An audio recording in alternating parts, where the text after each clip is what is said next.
পাণ্ডু দুই স্ত্রী মাদ্রী এবং কুন্তিকে নিয়ে বনবাসে যাওয়ার পর তারা সন্ন্যাসী এবং সন্ন্যাসিনীর বেশে জঙ্গলে বসবাস করেন এবং একটা সময় তারাও চিন্তা করেন বংশরক্ষার কথাটা। তখন কুন্তি পাণ্ডু রাজাকে বলেন যে আমার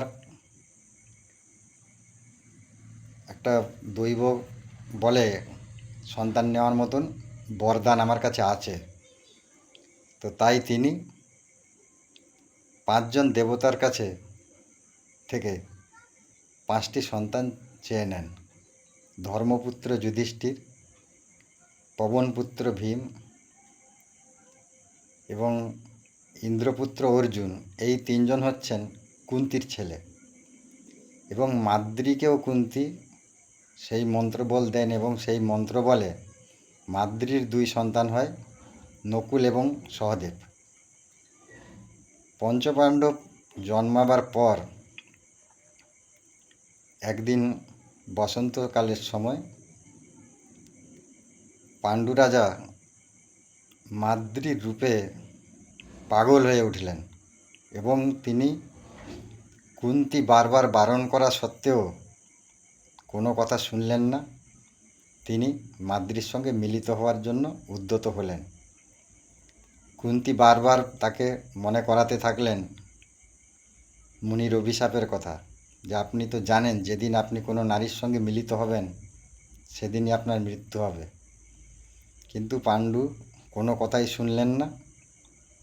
কুন্তির সমস্ত অনুরোধ অবজ্ঞা করে তিনি মিলিত হতে গেলেন এবং মুনির অভিশাপ মতন মিলিত হওয়ার সঙ্গে সঙ্গে পাণ্ডু মারা গেলেন। এবার মাদ্রী দেখলেন যে আমার জন্য আমার স্বামীর মৃত্যু হলো, তাই তিনিও পাণ্ডুর চিতায় নিজে প্রাণ বিসর্জন দিলেন।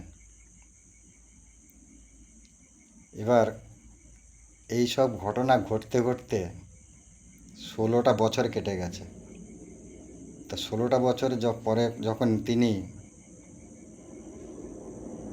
5 সন্তানকে নিয়ে হস্তিনায় ফিরে আসলেন, তখন কুন্তি দেবী এসে দেখেন যে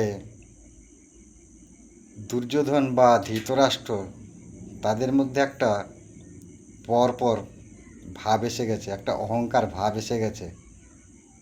মানে এদের সঙ্গে যেন তারা একটা হিংসাত্মকভাবে একটা ব্যবহার করছেন। যেহেতু একই পরিবারের লোক, ফেলেও দিচ্ছেন না, কিন্তু একটু হিংসাত্মকভাবেই তাদেরকে দেখছেন। তো এরপর হস্তিনানগরে কী ঘটনা ঘটলো সেই ঘটনাটা বলবো আগামীকাল রাত 9:30টায়।